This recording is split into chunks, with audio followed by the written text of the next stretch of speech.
They said I destroyed her career in one careless moment.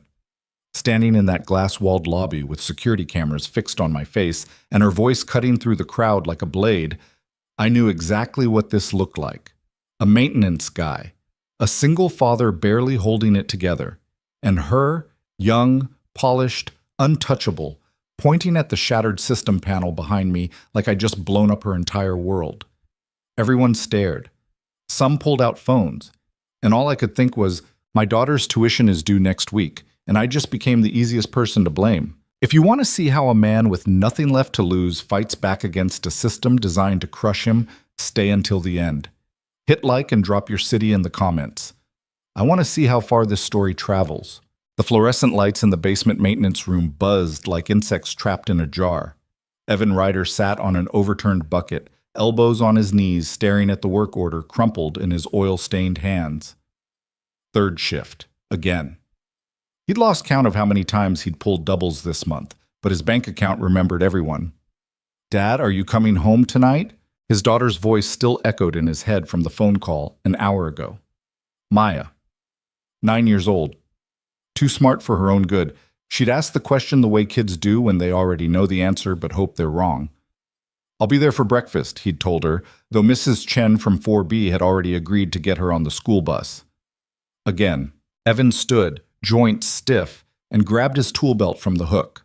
32 years old, and his body already complained like a man twice that age. He checked his watch.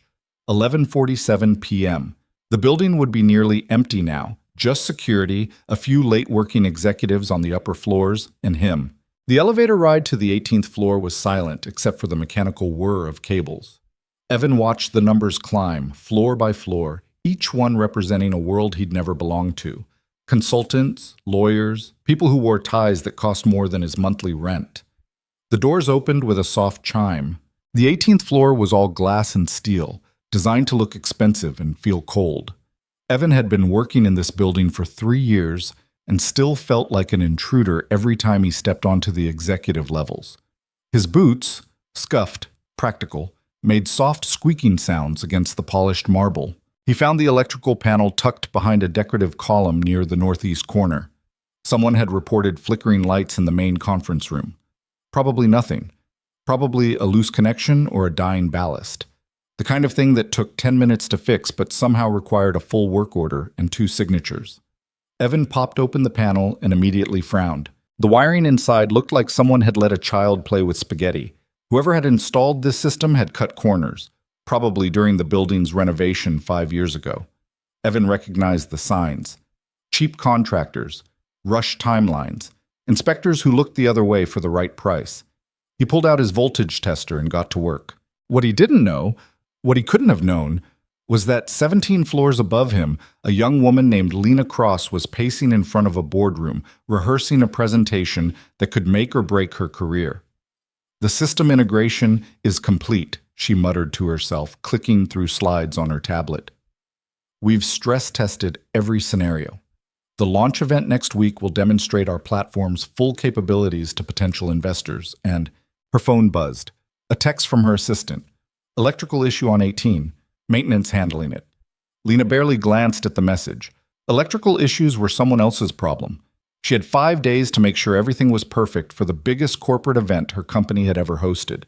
5 days to prove to the senior partners that promoting her, a 23-year-old woman in a firm full of men twice her age, hadn't been a diversity hire mistake. She went back to her presentation. Meanwhile, Evan was elbow-deep in the panel, tracing a circuit that shouldn't have been active. His frown deepened. This wasn't just sloppy work. This was dangerous. The system was running hot, pulling more current than the breakers were rated for. If he didn't... The lights flickered, then died. For 3 seconds, the 18th floor was swallowed by darkness. Emergency lighting kicked in, bathing everything in a sickly green glow. Evan's heart hammered in his chest. He yanked his hands out of the panel and stepped back, breathing hard. "What the hell?" The lights came back on, but something was wrong. Half the floor was lit, half wasn't. And somewhere in the walls, something was making a sound like grinding metal. Evan grabbed his radio. "Control, this is Ryder. We've got a problem on 18. I need..." The radio crackled. "Stand by." He didn't wait. He moved quickly down the hallway, following the sound, his tool belt jangling with each step. The noise was coming from the main server room, a sealed, climate-controlled space that housed the building's entire network infrastructure. The door was ajar. That was wrong. That door was never supposed to be open. Keycard access only. Evan pushed it open. Inside, the server racks were dark. Not sleeping, not in standby mode. Dead. And the smell, burnt electronics and ozone hit him like a physical force. Jesus Christ! He moved between the racks, checking connections, looking for the source of the failure. And then he saw it. One of the primary power distribution units had blown. Not a small failure, a catastrophic one. Scorch marks spread across the metal casing like black fingers, and the floor beneath it was littered with melted plastic and warped components. This wasn't wear and tear. This was sabotage, or gross negligence, or both. Evan's mind raced. He needed to report this. He needed to get someone from building management down here immediately. He needed to... What did you do? The voice came from behind him, sharp and cold. Evan turned. A young woman stood in the doorway. Early 20s, maybe. Dark hair pulled back in a tight ponytail. Dressed like she'd just stepped out of a magazine. Blazer, fitted pants, heels that probably cost more than Evan's entire wardrobe. Her eyes were wide, locked on the destroyed PDU, then on Evan. I didn't... Evan started. What did you do? She repeated, louder this time. Her voice shook, not with fear, but with fury. I didn't do anything, Evan said, keeping his voice steady. I was checking a panel down the hall. The system failed, and You were in here when it happened. It wasn't a question. I just got here. The door was already... Do you have any idea what you've just destroyed? She stepped into the room, her heels clicking against the floor like a countdown. Do you have any concept of what this system controls? Evan's jaw tightened. Ma'am, I'm a maintenance technician. I didn't cause this. I found it like this. Found it? She laughed, but there was no humor in it. You found it. How convenient. I'm telling you, this system manages the entire building's infrastructure. HVAC, security, fire suppression, everything. She was breathing hard now, her composure cracking. And in 5 days, we're hosting an event with 200 investors, and you just... I didn't touch this, Evan said, his voice harder now. Look at the scorch marks. Look at the casing. This didn't just fail. This was waiting to fail. Whoever installed this cut corners, and it finally caught up. Lena stared at him like he had just spoken a foreign language. You're blaming the installation? I'm stating a fact. You're covering your ass. Evan took a breath. Who are you? Lena Cross, project lead for the integration that you just destroyed. Of course she was. Ms. Cross, Evan said slowly, I didn't destroy anything. But if you want to fix this, you need to listen to me. This PDU didn't just blow because someone flipped a switch. There's a systemic problem in this building's electrical infrastructure. I've been reporting it for months, and nobody listens. Months, Lena repeated flatly. Check the maintenance logs. I don't need to check anything. I need you out of this room, now. Evan stared at her. You're making a mistake. The only mistake I made was assuming this building's maintenance staff was competent. The words hit like a slap. Evan's hands curled into fists at his sides, but he kept his voice level. You don't know what you're talking about. I know that in 5 days I have to stand in front of the most important people in this industry and demonstrate a system that you just destroyed. I didn't touch it. Then why are you here? Because I'm doing my job. Your job is to keep the lights on. You couldn't even do that. Evan felt something crack inside him. Not anger, but something colder, something tired. Fine, he said quietly. Believe what you want. But when this building has another failure, and it will, don't say nobody warned you. He turned to leave. Where do you think you're going? Evan stopped. To file my report. You're not filing anything until security reviews the footage. He turned back. Excuse me? You were the only person in this room when the system failed. That makes you a liability. A liability? A suspect. Evan's laugh was short and humorless. You think I sabotaged your system?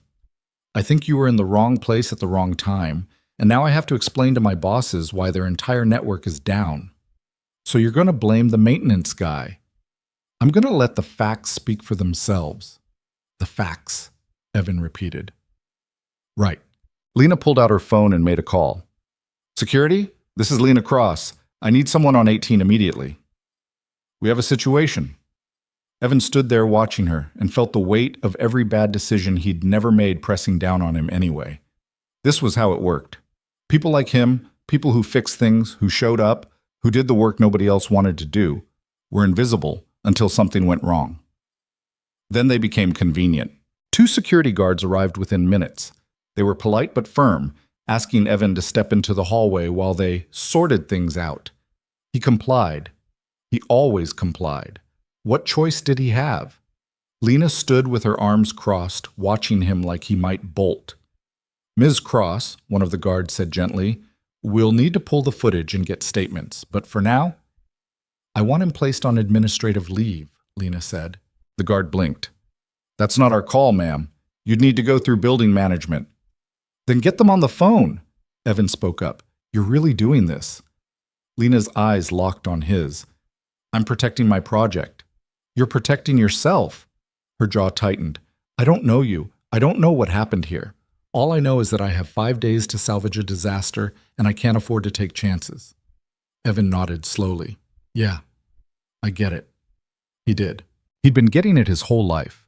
The security guards escorted him to the lobby, where he sat on a bench and waited for someone from management to show up and decide his fate. The building was quiet now, the kind of quiet that only exists in the dead hours between midnight and dawn. Evan checked his phone. A text from Mrs. Chen. Maya's asleep. Don't worry. He typed back a thank you and pocketed the phone. Across the lobby, through the glass doors, he could see the city. Lights, movement, life going on without him. He thought about Maya, about the rent that was due in 2 weeks, about the envelope in his apartment that held exactly $127 and a prayer. He thought about Lena Cross and the way she'd looked at him, like he was a problem to be solved, not a person to be heard. And he thought about the burnt-out PDU and the sloppy wiring and the way this whole thing stank of something bigger than a blown fuse. Somewhere above him, 17 floors up, Lena Cross stood in the ruined server room and tried not to scream. Her phone buzzed. Her boss. She answered. Mr. Harrington. Lena, I just got a call from security. What the hell happened? She closed her eyes. We had a catastrophic power failure. The main PDU is destroyed. The backup systems didn't engage. We've lost the entire integrated network. Silence. Then, how long to fix it? I don't know yet. I'm waiting on diagnostics. You have 5 days. I know. Lena. His voice was low, dangerous. Do you understand what's at stake here? This event isn't just a product demo. This is 200 investors who are deciding whether to fund our expansion. If we don't deliver, I understand. Then make it happen. The line went dead. Lena stood there, staring at the charred metal, and felt the full weight of her 23 years pressing down on her. She'd fought so hard to get here. Graduated top of her class. Worked twice as hard as everyone else. Proved herself in meetings where men twice her age dismissed her ideas until someone else repeated them. And now this. She pulled out her tablet and started making a list. First, find out exactly what failed. Second, get replacement parts ordered. Third, identify who was responsible.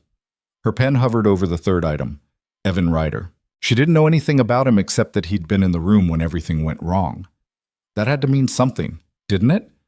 Her phone buzzed again, another text from her assistant. Building management says maintenance tech Evan Ryder has a clean record. No incidents, 3 years on staff. Lena stared at the message. Clean record. She typed back, pull his personnel file. I want to know everything. Then she set her jaw and went back to work. Because that's what she did. She solved problems. And right now, Evan Ryder was a problem. 3 hours later, Evan was released with a warning and a suspension pending investigation. He walked out of the building into the pre-dawn darkness and caught the first bus home. Maya was still asleep when he got there. He stood in her doorway for a long moment, watching the rise and fall of her breathing, and felt something twist in his chest. He'd promised her things would get better. He'd promised her mother, too, before she died. And now he was suspended, probably about to be fired, possibly blacklisted from every maintenance job in the city, all because he'd been in the wrong place at the wrong time. He went to the kitchen and made coffee he didn't want. Outside, the city started to wake up. And somewhere across town, Lena Cross sat in her office, staring at Evan Ryder's personnel file, and tried to ignore the small voice in her head that whispered, "What if you're wrong?" She pushed it away. She couldn't afford to be wrong. Not now. Not ever. Evan sat at his kitchen table, the coffee growing cold in front of him. The apartment was silent except for the hum of the refrigerator and the occasional creak of old pipes. He'd lived in this place for 4 years, since 6 months after Sarah died, and he still hadn't bothered to hang anything on the walls. What was the point? He pulled out his phone and opened his bank app. The numbers stared back at him like an accusation. $1,847.32 rent was $1,200, due in 12 days. Maya's school supply fee was $85, due yesterday. Groceries, utilities, the payment plan for Sarah's medical bills that would follow him for another 3 years. He closed the app. His phone buzzed, a text from his supervisor. Evan. Heard what happened. Sorry, man. HR will be in touch. Keep your head up. Keep your head up. Right. Because that's what people said when they couldn't actually help you. Evan set the phone down and rubbed his eyes. He'd been awake for 22 hours straight, and his body was screaming for sleep, but his mind wouldn't shut off. He kept seeing Lena Cross's face, the way she'd looked at him, the certainty in her voice when she'd called him a liability, a suspect. He'd dealt with people like her before. People who'd never had to fight for anything, who'd never had to choose between paying the electric bill or buying their kid new shoes. People who thought the world was supposed to make sense, that hard work guaranteed results, that if something went wrong, it was because someone screwed up. And he was always the someone. The sun was starting to rise when Maya shuffled into the kitchen, dragging her blanket behind her. Dad? Evan straightened, pushing the exhaustion off his face. Hey, sweetheart, you're up early. You're home? She climbed into the chair next to him, wrapping the blanket around her shoulders. Her hair was a mess, sticking up in every direction. She had Sarah's eyes, dark brown, too observant for her age. Told you I'd be here for breakfast, Evan said. You look tired. I'm okay. Maya studied him with that look, the one that said she knew he was lying but was choosing to let it slide. 9 years old and already she'd learned to read the gaps between his words. Are we having pancakes? She asked. Evan glanced at the clock. 6:15 a.m. He had just enough time before Mrs. Chen came to walk her to the bus stop. Yeah, he said, we're having pancakes. He stood and pulled out the mix, the eggs, the milk.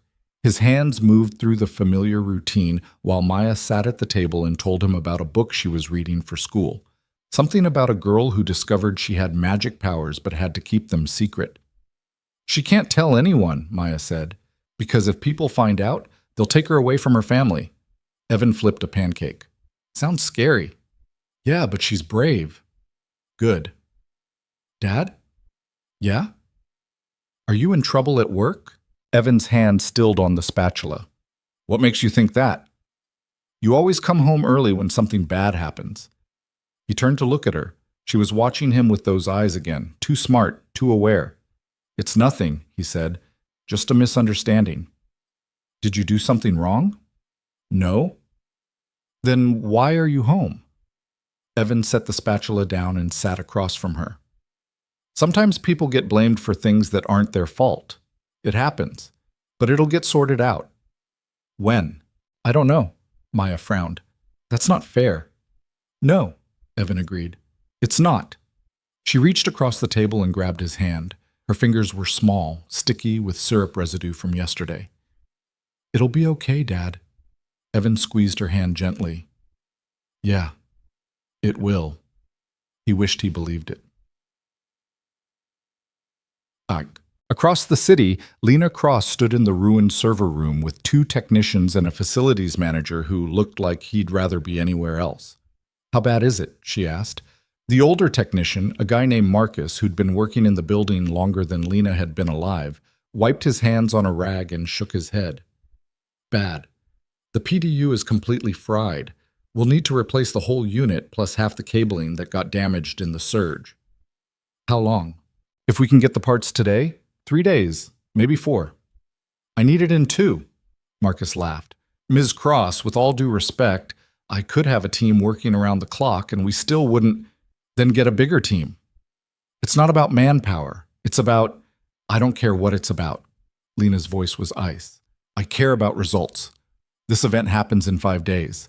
The system needs to be operational in 2, so we have time to test it. Make it happen. Marcus exchanged a glance with the other technician, then shrugged. I'll see what I can do. Don't see? Do. The facilities manager cleared his throat. Ms. Cross, about the maintenance worker, what about him? His record's clean, 3 years, no incidents, and I pulled the logs like you asked. He's been filing reports about electrical issues in this building for 8 months. Lena turned. What kind of reports?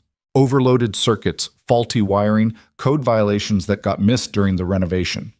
The manager pulled out a tablet and scrolled through a list.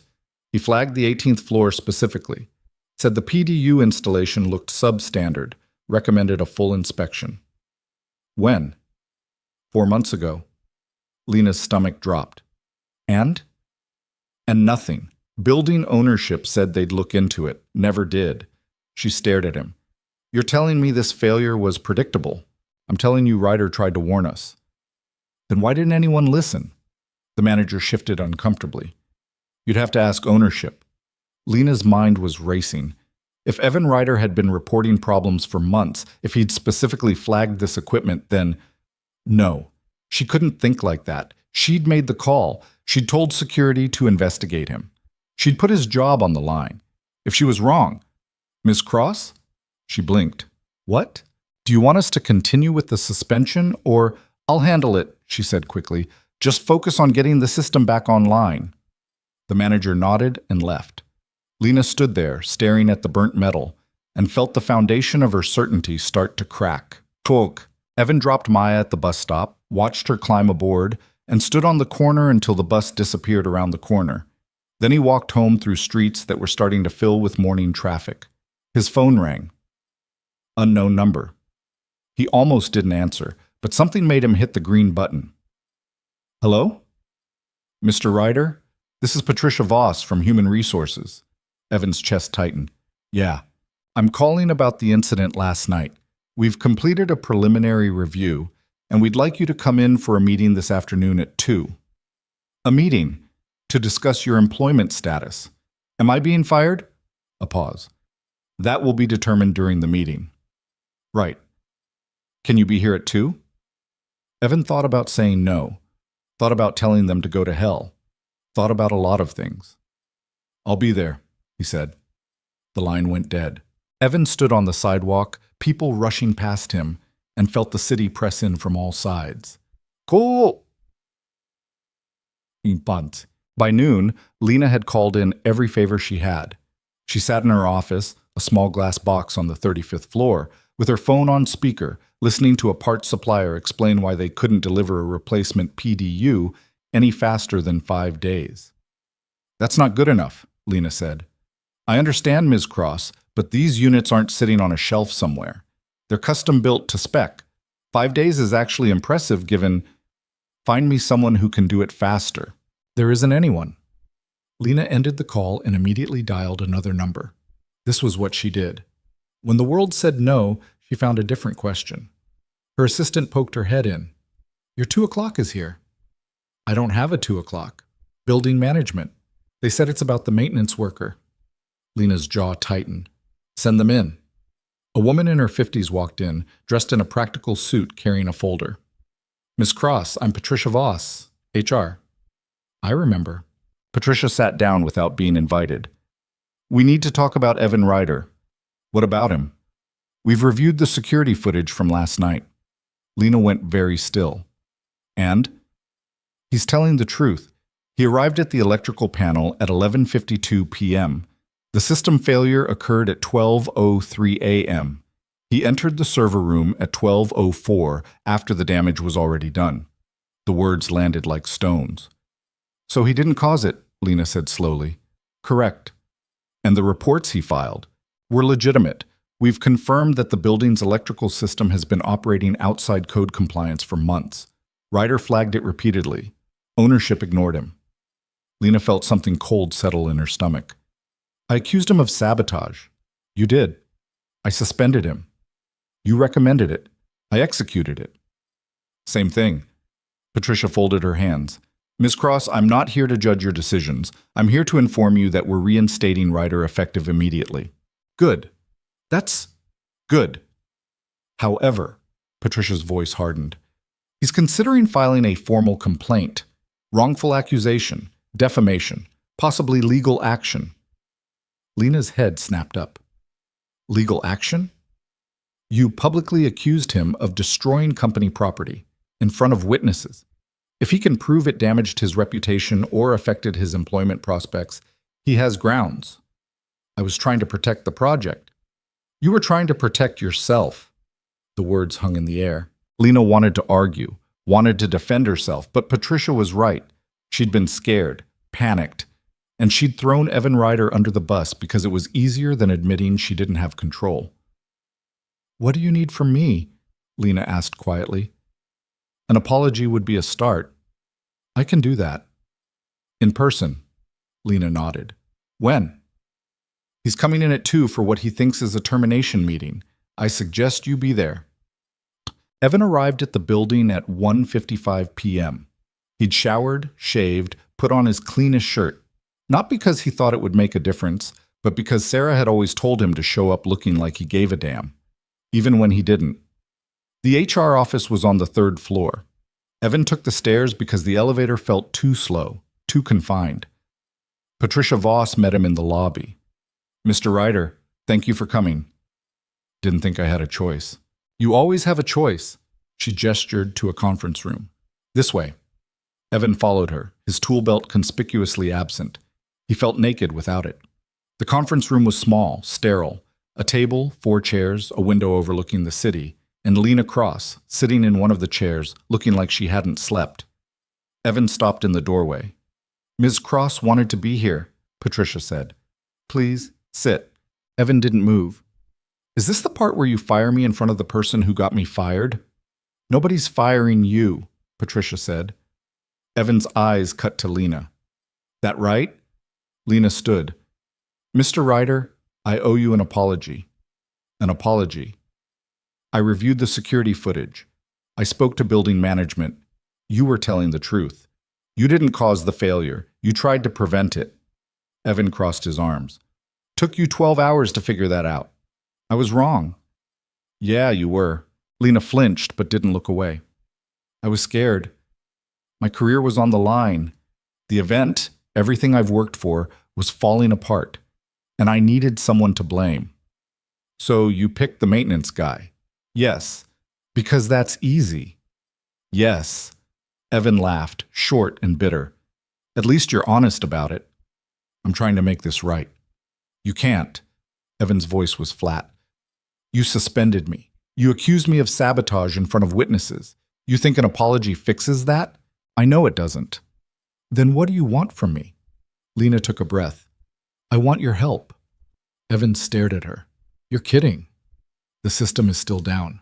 We have 5 days to get it operational. Marcus says it's impossible, but I don't believe in impossible. And you know this building systems better than anyone. So now I'm useful. You've always been useful. I just didn't see it. And I'm supposed to forget you tried to destroy my life because you need me? No, Lena said quietly. I'm asking you to help me anyway. Evan shook his head. Unbelievable. Patricia stepped in. Mr. Ryder, you're being reinstated with full back pay. Your record will reflect no disciplinary action, and if you choose to pursue legal action for wrongful accusation, the company won't contest it. Evan turned to her. Seriously? Seriously. He looked back at Lena. And if I say no to helping you? Then I'll figure it out on my own, Lena said. But it'll probably fail. And 200 investors will walk away, and a lot of people who had nothing to do with this will lose their jobs. Not my problem. No, Lena agreed. It's not. They stood there, the silence stretching between them. Evan thought about walking out, thought about going home, picking up Maya from school, and forgetting this place existed. But then he thought about the burnt PDU, the sloppy wiring, the corner cutting and the ignored warnings. And he thought about the fact that if that system failed again during the event, people could get hurt. "You need to listen to me this time," Evan said finally. Lena nodded. "I will. No arguments, no second guessing. If I say something's unsafe, we stop." "Agreed. And you pay me overtime." "Done." Evan sighed. I'm going to regret this." "Probably," Lena said. He almost smiled. Almost. "Fine. Let's go look at the damage." Patricia stood. "I'll leave you two to it." She left, closing the door behind her. Lena and Evan stood on opposite sides of the conference table, two people who'd started as enemies and now had to become something else, partners, whether they liked it or not. "For what it's worth," Lena said quietly, "I really am sorry." Evan met her eyes. "We'll see." And with that, they headed back to the 18th floor to begin the impossible task of fixing what had been broken. Neither of them knew it yet, but this was the moment everything changed, not because of the apology, not because of the work ahead, but because for the first time they'd both chosen to see past the surface and acknowledge what was really there. A single father who'd been invisible for too long, and a young woman who'd been fighting so hard to prove herself that she'd forgotten what she was fighting for. The system wasn't the only thing that needed repair. They just didn't know it yet. The 18th floor looked worse in daylight. Evan stood in the server room with his arms crossed, surveying the damage while Lena hovered behind him with her tablet, taking notes like her life depended on it. Marcus and his team had cleared out most of the debris, but the scorch marks on the wall told the whole story. "It started here," Evan said, pointing to the destroyed PDU. "But the real problem is upstream. The circuit feeding this unit was pulling twice the rated load." Lena frowned. "How is that possible? The system passed inspection." "Inspections can be bought." She looked up sharply. "Are you saying someone was bribed?" "I'm saying I've worked in enough buildings to know how this goes. Developer wants to cut costs. Contractor cuts corners. Inspector signs off because nobody wants to delay the project. And 5 years later, everything falls apart. That's illegal." "Yeah, so's a lot of things." Lena's jaw tightened, but she didn't argue. Instead, she pulled up a schematic on her tablet. If the circuit was overloaded, why didn't the breakers trip? Because they're the wrong size. Evan walked to the electrical panel and opened it, revealing a mess of wires that looked like they'd been installed by someone in a hurry. "See this? 20-amp breaker on a 15-amp circuit. It'll let too much current through before it trips. Can we replace them? We'll have to, but that's just treating the symptom. The whole system needs to be reevaluated." Lena's phone buzzed. She glanced at it, and her face went pale. "What?" Evan asked. "My boss. He wants a status update in an hour." "Tell him the truth." "The truth is that we're nowhere close to ready." "Then that's what you tell him." Lena laughed, but there was no humor in it. "You don't understand how this works. If I tell him we can't deliver, he'll replace me with someone who will. Even if they're lying, especially if they're lying." She set her tablet down and rubbed her temples. "This company doesn't reward honesty. It rewards results." Evan studied her. In the harsh LED light of the server room, she looked younger than 23, tired, scared, human. "How long have you been working here?" he asked. 18 months. "And before that?" "Grad school, top of my class, 3 job offers. I picked this one because they promised me real responsibility." She laughed again. "Turns out responsibility just means being first in line when things go wrong." Evan knew that feeling. "Look," he said, "I can't fix your company's culture, but I can fix the electrical system. It's going to take longer than 2 days, though, more like 4, maybe 5. We don't have 5 days." "Then you need to postpone the event." "I can't." "Why not?" "Because the investors are already booked. Flights, hotels, calendar holds. If we postpone now, half of them won't reschedule, and without their funding—" She stopped, pressing her lips together. "A lot of people are counting on this. So you're going to push forward with a broken system." "I'm going to push forward with a system that's good enough." Evan shook his head. "Good enough gets people killed." "Don't be dramatic. I'm being realistic. You want to host 200 people in a building with faulty electrical? You want to run demos on equipment that could fail at any moment? What happens when the fire suppression system goes down during your presentation, or the emergency exits lose power?" Lena went very still. That could happen? It already did happen, last night. You just got lucky nobody was here. She stared at him, and Evan watched the calculations run behind her eyes.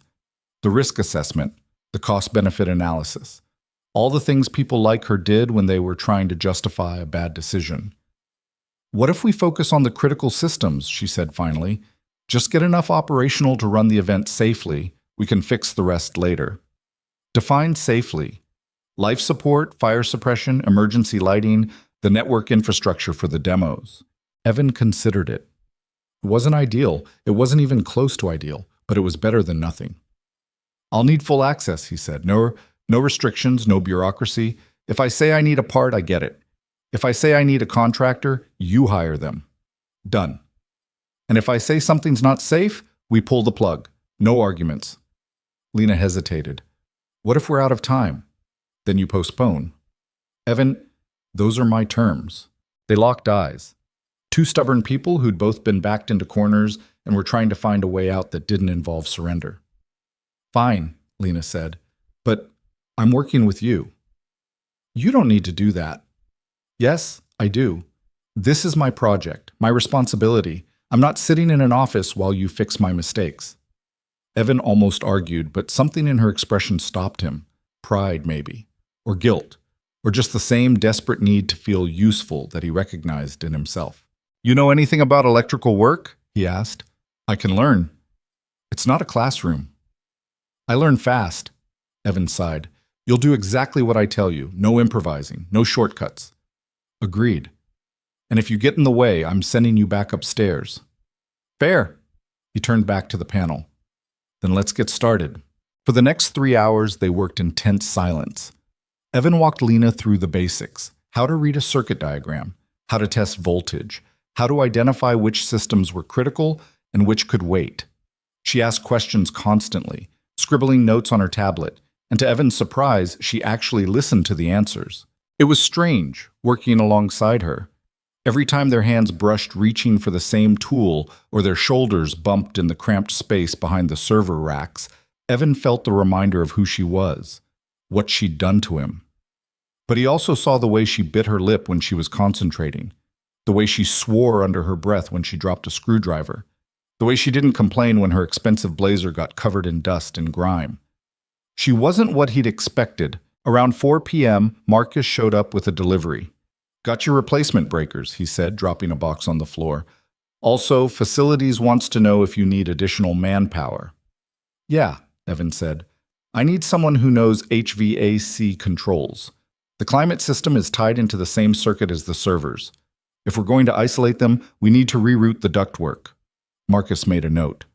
I'll send Jimmy up. He's good. Thanks. Marcus lingered. Ryder, can I talk to you for a second? Evan glanced at Lena, who was elbow-deep in a cable tray, then followed Marcus into the hallway. What's up? Marcus kept his voice low. Is she giving you trouble? No. Why? Because I heard what she did, accusing you like that. If I were you, I'd tell her to go to hell. Evan leaned against the wall. She apologized. Words are cheap. Yeah, they are. So why are you helping her? It was a good question. Evan had been asking himself the same thing since he'd agreed to this. Because someone needs to make sure this building doesn't burn down, he said finally. That's not your responsibility. Maybe not. But if I walk away and something happens, I'll know I could have stopped it. Marcus shook his head. You're a better man than me. No, I'm just tired of being angry. It was true. He'd spent the last 12 hours furious at Lena, at the building, at the whole broken system that chewed people like him up and spit them out. But anger was exhausting, and it didn't fix anything, so he'd made a choice. Do the work, protect people, let the rest sort itself out. Marcus clapped him on the shoulder. I'll send Jimmy up. When Evan returned to the server room, Lena was staring at her tablet with an expression that looked like she'd just been punched. What? Evan asked. The parts supplier. They can't get us a replacement PDU until Monday. That's cutting it close. That's 3 days after the event. She looked up. We're going to have to run on backup systems. Backups aren't designed for sustained load. I know, but it's all we have. Evan thought about it. The backup power distribution units were smaller, less robust. They could handle the critical systems, but not much else. And if they failed during the event, we'll need to run continuous monitoring, he said. Real-time alerts if anything starts to overheat. Can you set that up? Yeah, but someone needs to be watching it during the event. If we get a warning, we'll have maybe 2 minutes to respond before the whole thing crashes. I'll watch it. You're supposed to be giving the presentation. I'll multitask. Evan raised an eyebrow. You're going to pitch to investors while monitoring electrical systems. You have a better idea? He didn't. Fine, Evan said. But we drill it. Practice runs. Failure scenarios. I want to know you can shut everything down safely if it comes to that. When? Every night until the event. Lena nodded. I'll clear my schedule. By 6 p.m., they'd replaced half the breakers and rerouted 3 critical circuits. Jimmy had arrived and was working on the HVAC controls, cursing at the rat's nest of wiring someone had left behind the air handler. Evan's phone buzzed. A text from Mrs. Chen. Maya's asking when you'll be home. He checked the time. He'd promised Maya he'd be there for dinner. I need to go, he said to Lena. She looked up from where she was labeling cables. We're not done. I know, but I have to pick up my daughter. Something shifted in Lena's expression. You have a daughter? Yeah. How old? 9. Lena set down the label maker. I didn't know. Why would you? She didn't have an answer for that. Evan grabbed his jacket. I'll be back at 8. We can run the first drill then. I'll be here. He paused at the door. You should eat something. You look like hell. Thanks. I'm serious. You're no good to anyone if you pass out. Lena almost smiled. Is that your professional opinion? That's my human opinion. He left before she could respond. The bus ride home was crowded, filled with people heading back from jobs that paid them just enough to keep showing up. Evan stood near the back, holding the rail, and let his mind go blank. He was exhausted, physically, mentally, emotionally, and they were only one day into this mess. When he got home, Maya was at the kitchen table doing homework. She looked up when he walked in, and her whole face lit up. Dad! Hey, kiddo. He dropped his bag and pulled her into a hug. She smelled like strawberry shampoo and pencil erasers. Are you staying home tonight? For a few hours? Then I have to go back. Her face fell. Again? Yeah, sorry. It's okay. But her voice said it wasn't. Evan knelt down so they were eye level. I know this isn't fair. I know you didn't sign up for a dad who's never around. But I'm working on something important, and when it's done, things will get better. You always say that. I know. And it never happens. The words hit harder than any accusation Lena had thrown at him. You're right, Evan said quietly. I do say that a lot, and I'm sorry. But Maya, I need you to trust me on this one. Just a few more days. She studied him with those 2 old eyes, then nodded. Okay. That's my girl. They ordered pizza and ate it while Maya told him about her day. There'd been a fight at recess. Her friend Emma had said something mean about Maya's shoes, hand-me-downs from a cousin, and Maya had told her to shut up, which had gotten her sent to the principal's office. Did you apologize? Evan asked. No, she should apologize to me. Maybe, but sometimes you have to be the bigger person. Why? Because holding on to anger just makes you tired. Maya frowned. Is that what you do? Evan thought about Lena, about the choice he'd made to help her despite everything. I'm trying to, he said. At 7:30, he kissed Maya goodnight, promised Mrs. Chen he'd be back before midnight, and headed back to the building. Lena was exactly where he'd left her, surrounded by cables and empty coffee cups. Did you eat? Evan asked. She held up a protein bar wrapper. Gourmet meal. That's not food. It has calories. Evan shook his head and set a paper bag on the table. I brought you something. Lena opened it. Inside was a sandwich from the deli near his apartment. Nothing fancy, just turkey and cheese on wheat. She stared at it like he'd handed her gold. You didn't have to do this, she said. I know. Thank you. Don't make it weird. She laughed, a real laugh this time, not the bitter sound from earlier. Too late. They worked until midnight, running through emergency shutdown procedures until Lena could execute them in her sleep. Evan pushed her hard, throwing scenario after scenario at her, and every time she stumbled, he made her start over. Again, he said when she missed a step in the sequence. I got it right the last 3 times. Then you'll get it right this time, too. She glared at him, but ran through it again, this time perfect. Better, Evan said. High praise from the hard ass. You want praise? Go talk to your boss. You want to not kill anyone? You listen to me. Lena's expression sobered. You really think it could be that bad? I think we're trying to run a marathon on a broken leg. It might hold, it might not. But if it doesn't, people could get hurt. So yeah, it could be that bad. She nodded slowly. Then we'd better make sure it holds. They worked in silence for another hour, fine-tuning the backup systems, double-checking every connection. At some point, Evan realized they'd fallen into a rhythm, Lena anticipating what tool he needed before he asked, Evan adjusting his explanations to match how she processed information. It was almost comfortable. Almost. At 1 a.m., Lena's phone rang. She glanced at the screen and winced. I have to take this. She stepped into the hallway. Evan couldn't hear the conversation, but he could see her through the glass, pacing, gesturing, her face tight with stress. When she came back, she looked like she'd aged 10 years. My boss, she said. He wants a full presentation rehearsal tomorrow at noon. Can you do that and still work on this? I don't have a choice. Evan wiped his hands on a rag. Then we'd better call it a night. You're no good to anyone running on empty, says the man who works double shifts. Yeah, and look how well that's working out for me. Lena smiled faintly. Fair point. They packed up in silence. As they waited for the elevator, Lena said, Can I ask you something? Sure. Why did you really agree to help me? After what I did? Evan thought about it. About Maya. About Sarah.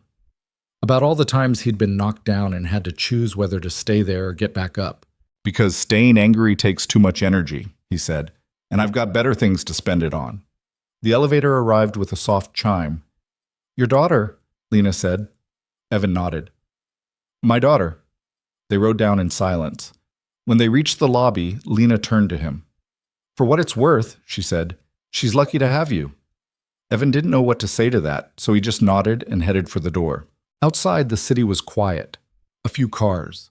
A few people stumbling home from bars. The kind of peace that only exists in the hours between midnight and dawn. Evan caught the last bus home and let his head rest against the window. 3 more days. He could do this. He had to. The next morning started at 6 a.m. with a phone call from Marcus. We've got a problem, he said. Evan, still half asleep, sat up. What kind of problem? The backup PDU. It's overheating. How bad? Bad enough that I shut it down. We're running on emergency power only, Evan swore. I'm on my way. He dressed in the dark, kissed Maya's sleeping forehead, and was out the door by 6:15. When he arrived at the building, Lena was already there, standing in the server room with Marcus, staring at the temperature readouts like they might change if she looked hard enough. Tell me this is fixable, she said when she saw Evan. Everything's fixable. Question is whether we have time. He dove into diagnostics, tracing the problem back to a cooling fan that had seized up during the night. The fan itself was a cheap part, $20 at any hardware store. But replacing it meant shutting down the entire backup system for at least 2 hours. We can't afford 2 hours, Lena said. We can't afford a fire either. She closed her eyes. Do it. Evan worked fast, pulling the damaged fan and jury rigging a temporary replacement from spare parts. It wasn't pretty, but it would hold until they could get a proper unit delivered. By 9 a.m., the system was back online. By 10, Lena was due upstairs for her rehearsal. Go, Evan said. I've got this. Are you sure? You're paying me to be sure. Now go sell your project. She hesitated, then grabbed her tablet and headed for the elevator. Evan watched her go and realized something. He didn't hate her anymore. Somewhere between the accusations and the apologies, between the late nights and the shared sandwiches, she'd stopped being the enemy and started being something else. A person. Flawed. Scared. Trying her best in a system designed to chew her up, just like him. He got back to work, and for the first time in a long time, the anger that had been sitting in his chest like a stone started to feel a little lighter. Lena's rehearsal went exactly as badly as she'd feared. She stood in the main conference room on the 35th floor, surrounded by senior partners who looked at her like she was a child playing dress-up in her mother's clothes. Her presentation was flawless. She'd practiced it 50 times. But every slide, every projection, every carefully crafted pitch point felt hollow when she knew the system holding it all together was one blown fan away from catastrophe. "Ms. Cross," said Richard Harrington, the managing partner, "you're telling us everything is on schedule." "Yes." "No delays? No technical issues?" Lena's throat went dry. She thought about the burnt PDU, the jury-rigged cooling system, Evan working 18-hour days to hold everything together with duct tape and determination. "We experienced a minor electrical issue," she said carefully. "It's been resolved." "How minor?" "A power distribution unit failed. We've implemented backup systems and are monitoring everything continuously." Harrington leaned back in his chair. "And you're confident these backup systems will hold during the event?" No, she wasn't confident at all, but that wasn't what he wanted to hear. "Yes," Lena said. "I'm confident." The lie tasted like copper on her tongue. Another partner spoke up, Gerald Moss, a man in his 60s who'd made it clear from day one that he thought Lena's promotion was a mistake. "What happens if the backups fail?" "They won't." "But if they do?" "We have emergency protocols in place, multiple redundancies, real-time monitoring." "That's not an answer." Lena met his eyes. "If the backups fail, we execute a controlled shutdown and evacuate the demonstration area. Safety is our top priority." "Safety doesn't secure investor funding," Moss said. "Neither does a lawsuit from injured guests." The room went quiet. Harrington's expression was unreadable. "Ms. Cross, are you suggesting we should postpone?" Everything in Lena wanted to say yes, wanted to tell them the truth, that they were pushing too hard, too fast, that the foundation they were building on was cracked. But she looked around the table at the faces of men who'd built their careers on calculated risks, who saw caution as weakness, who would replace her before lunch if she gave them a reason. "No," she said. "I'm not suggesting we postpone. I'm saying we need to be prepared for contingencies." Harrington nodded slowly. "Then make sure you are." The meeting ended 20 minutes later. Lena gathered her materials and headed for the elevator, her hands shaking so badly she nearly dropped her tablet. She'd just lied to her bosses, committed herself to an event that could fail spectacularly, put her career on the line for a system she didn't fully trust. The elevator doors opened and she stepped inside, alone. As the car descended, she caught her reflection in the polished steel, pale, exhausted, terrified. When had she become this person? Someone who chose ambition over honesty? Who threw people under buses to save herself? The elevator stopped on the 18th floor. The doors opened. Evan was standing right there, covered in dust, holding a clipboard. "You look like you've seen a ghost," he said. Lena stepped out. "How's the cooling system?" "Holding, for now." He studied her face. "How was the rehearsal?" "Fine." "That's not what your face says." She laughed, sharp and bitter. "What does my face say?" "That you just told them everything's under control and you're not sure if you're lying." Lena stared at him.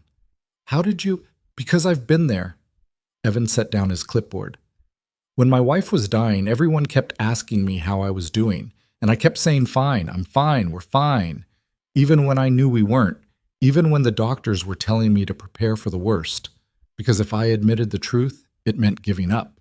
Lena felt something crack in her chest. "I'm sorry. About your wife." "Yeah, me too." They stood in the hallway, the fluorescent lights humming overhead, and for a moment neither of them spoke. "I told them the system would hold," Lena said finally. "Will it?" "I don't know. That's why I'm asking you." Evan considered the question. With continuous monitoring? With someone ready to pull the plug at the first sign of trouble?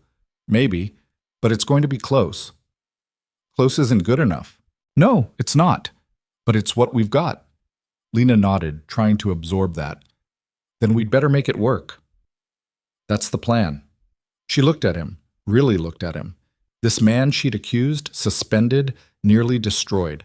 This man who'd shown up anyway, who'd worked beside her, who'd brought her sandwiches and taught her to read circuit diagrams and somehow made her want to be better than she was. "Evan," she said quietly, "if this goes wrong, it won't. But if it does, then we deal with it." His voice was steady, certain. Together. The word hung between them, together, like they were a team, like they were more than just two people trapped in a disaster, trying to survive. Lena wanted to believe it. She wasn't sure she knew how. That afternoon, things started falling apart. First, one of the replacement breakers Evan had installed started throwing fault codes. He spent 2 hours troubleshooting before realizing it was defective, a manufacturing error that should have been caught in quality control, but wasn't. "We need another one," he told Marcus. "I'll call the supplier." "How long?" "Tomorrow morning." "Maybe." Maybe. Everything in this building ran on maybe. While Evan dealt with the breaker, Lena was upstairs fighting a different battle. The catering company had just informed her that they couldn't guarantee power to their equipment during the event. "What do you mean you can't guarantee power?" Lena said into her phone. "We were told the building would have full electrical capacity. Your assistant just informed us that you're running on backup systems. Our equipment requires dedicated circuits. We'll provide dedicated circuits." "By tomorrow?" Lena closed her eyes. "I'll call you back." She hung up and immediately dialed Evan. He answered on the third ring. "Yeah?" "The caterers need dedicated circuits for their equipment. Can we do that?" A pause. "How much power are we talking about?" "I don't know. Commercial ovens, warming stations, refrigeration units." Another pause. Longer this time. "That's a lot of draw. Can we do it or not? Not without taking power from somewhere else." "Where? The presentation systems or the demo equipment? Your choice." Lena felt the walls closing in. "We need both." "Then tell the caterers to bring a generator." "They don't have one." "Then rent one." "In 2 days?" Evan sighed. "Lena, I'm not a miracle worker. We're already running this building on borrowed time. If you want food and lights and working demos, something's going to give." She knew he was right. She hated that he was right. "What if we reduce the guest count?" she said. "How much? Half? That helps, but you're still asking the system to do more than it's designed for." Lena's phone buzzed. Another call. Her assistant. "I have to go," she told Evan. "Lena," but she'd already hung up. The rest of the day spiraled into controlled chaos. Every problem they solved spawned 2 more. The HVAC system started cycling erratically. The network switches began overheating.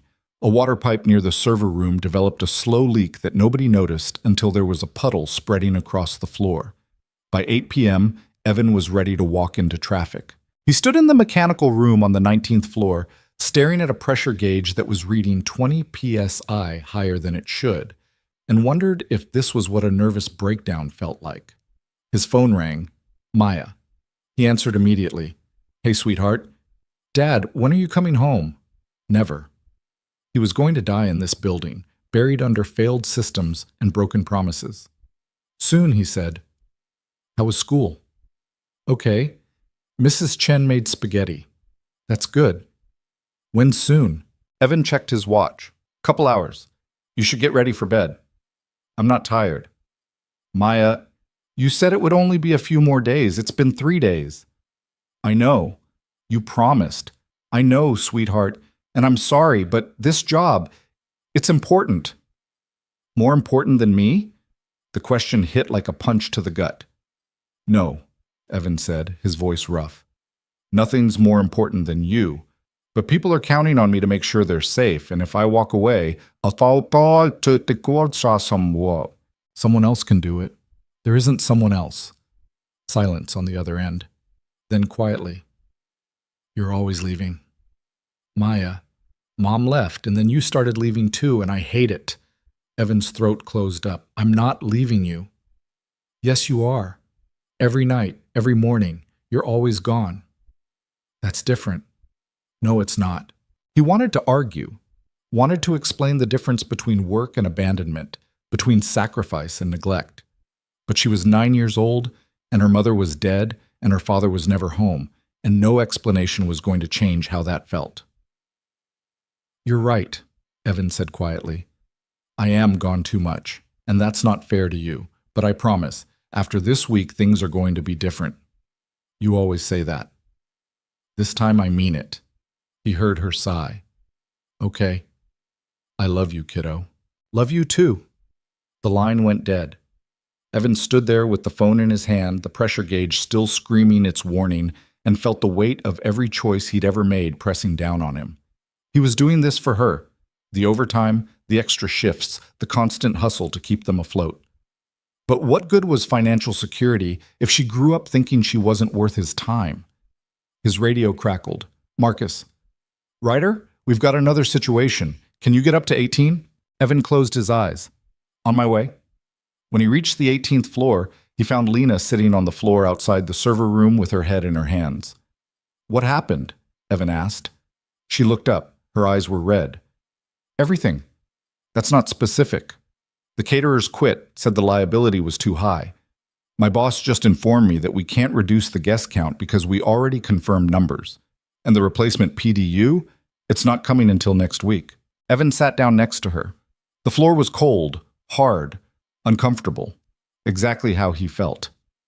So what are you going to do? He asked. I don't know. You have to do something. I know. She wiped her eyes. I just don't know what. They sat in silence for a moment. Down the hall, someone's radio squawked. Somewhere in the building, a door slammed. When my wife got sick, Evan said, the doctors gave her 6 months, maybe a year if the treatment worked. And for the first few weeks, I kept trying to fix it, researching experimental treatments, calling specialists, refusing to accept that some things can't be fixed. Lena turned to look at him. And then one day, Evan continued, she told me to stop. Said I was wasting the time we had left trying to change an ending we couldn't control. Said what she needed wasn't a cure. It was me, present, honest, real. What did you do? I stopped trying to fix it, started just being there. And it was the hardest thing I've ever done. He paused. Sometimes the brave choice isn't fighting. It's accepting what you can't change and focusing on what you can. Lena was quiet for a long time.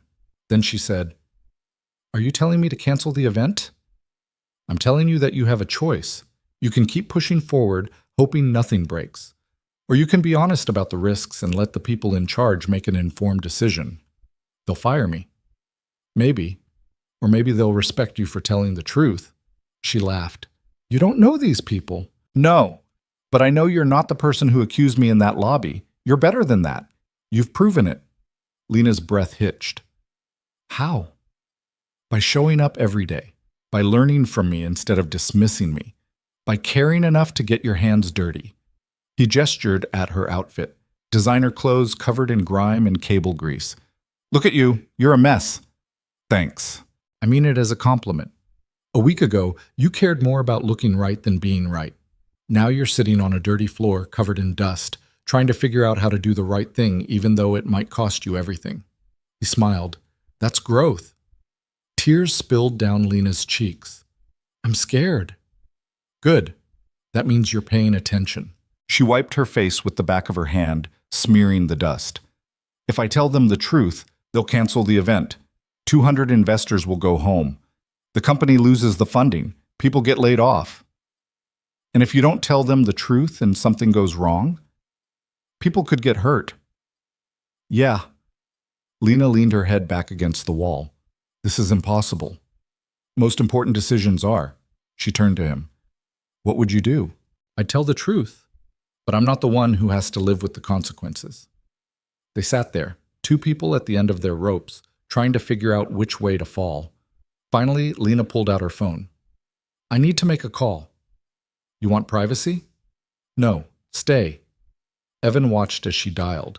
The phone rang 3 times before someone answered.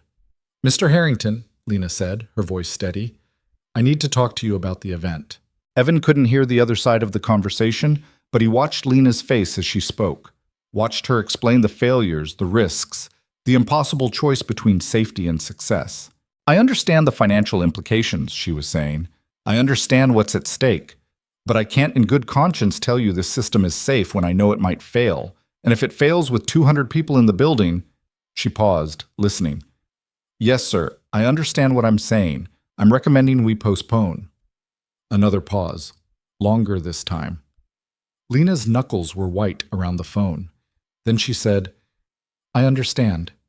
Yes, I'll submit my resignation in writing. Evan's stomach dropped.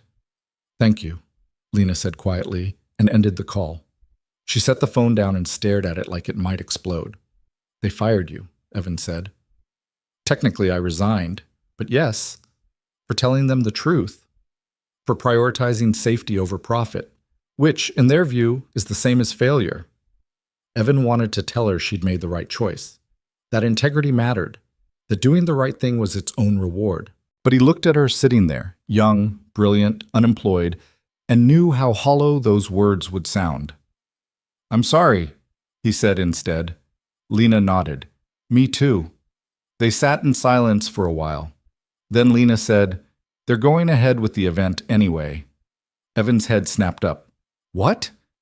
Harrington said they'd find someone else to manage it, someone who understands that in business, risk is unavoidable. That's insane. That's capitalism. Lena, you can't let them... I don't have a choice. I just quit. I don't work here anymore. Evan stood up. Then I quit too. What? I'm not going to help them kill people just because they're too stubborn to admit they're wrong. Lena grabbed his arm. Evan, you need this job. Not this badly. Yes, you do. You have a daughter, bills. You can't afford to... I can't afford to live with myself if something happens. He pulled away from her grip. I'm done. He turned to walk away. Wait! Evan stopped. Lena stood, her face set with determination. If they're going ahead with the event, we need to make sure it doesn't fail. We just quit. So what? The event's in 2 days. They won't have time to find replacements who know the system like we do, which means if we walk away, people die. And if we stay, we work for free to clean up their mess. We work to protect 200 people who have no idea they're walking into a death trap. Evan stared at her. You're serious? Yes, they just fired you. I know. And you want to help them anyway. I want to help the people who'll be in this building. That's different. Evan thought about Maya, about the promise he'd made to be there for her, about the fact that working for free meant no paycheck, which meant the bills stacking up at home would keep stacking. But he also thought about what would happen if the system failed during the event. The panic, the injuries, the inevitable inquiry that would trace everything back to the warnings he'd filed, the risks he'd documented, the blame he'd carry for the rest of his life if he walked away. Okay, he said. Okay? We stay. We make sure it's safe. And then we walk away and never look back. Lena nodded. Deal. They shook hands like they were sealing a contract written in desperation and held together by nothing but stubborn principle. Then they got back to work. Over the next 36 hours, Evan and Lena became ghosts in the building. They showed up before anyone else arrived and stayed long after everyone left. They rerouted systems, installed redundancies, mapped every possible failure point. Marcus helped when he could, but he was bound by building management's restrictions. So Evan and Lena worked around him, under him, sometimes despite him. They jury-rigged a generator to power the critical cooking equipment. They installed manual overrides on every automatic system. They created physical maps showing evacuation routes and emergency shut-off locations. And they made sure every security guard had one. And through it all, they barely spoke. Not because they were angry, but because they'd run out of words. Everything that needed to be said had been said. Now, it was just work. On the morning of the event, Evan stood in the server room at 5 a.m. running one final systems check. Everything looked good, which meant nothing. Systems always looked good until they didn't. His phone buzzed. A text from Maya. Good luck today, Dad. I love you. He typed back, Love you too, kiddo. See you tonight. If he survived. At 6 a.m., Lena showed up carrying 2 cups of coffee. Thought you might need this, she said, handing him one. Thanks. They stood there sipping coffee that tasted like burnt rubber and watched the sun rise through the windows. You ready? Lena asked. No. Me neither. That makes me feel so much better. She smiled. We're going to pull this off. You sound pretty confident for someone who got fired yesterday. I'm faking it. How's that working out? Ask me in 12 hours. At 8 a.m., the investors started arriving. Expensive suits, polished shoes, confidence that came from never having to worry about whether the lights would stay on. Evan watched them from the 18th floor, tiny figures moving through the lobby below, and wondered if any of them had any idea how close they were to disaster. By 9 a.m., the building was at capacity. 200 people, plus staff, plus caterers, plus the presentation team. The backup systems were running hot but stable. Evan positioned himself in the mechanical room with a direct line to Lena, who was stationed at the monitoring terminal near the main event space. "Systems check," he said into his radio. "All green," Lena replied. "Temps holding at 82 degrees. Power draw is steady. HVAC? Cycling normally. Network? All nodes responding." Evan exhaled. So far, so good. At 10 a.m., the presentations began. Evan listened through his radio as Lena relayed updates, guest speakers, product demos, everything running smoothly, too smoothly. He stared at the monitoring screens, waiting for the other shoe to drop. At 11:30, it did. "Evan," Lena's voice came through the radio, tight with tension. "We've got a temperature spike. PDU-2 just jumped to 98 degrees. That's inside tolerance." "Barely." Evan pulled up the thermal readout. The backup PDU was running hotter than it should, but not hot enough to trigger an alarm. Yet. "Keep watching it," he said. "If it hits 105, we pull the plug." "Understood." 5 minutes later. "Evan, 103. I see it. What do we do?" Evan's mind raced through options. They could increase cooling, but that would strain the HVAC system. They could reduce load, but that meant shutting down non-critical systems, including half the presentation equipment, or they could pray it stabilized. "Hold position," Evan said. "Let me see if I can reroute some of the draw." He moved quickly, his hands working through circuits and breakers, trying to find slack in the system that wasn't there. Come on, come on!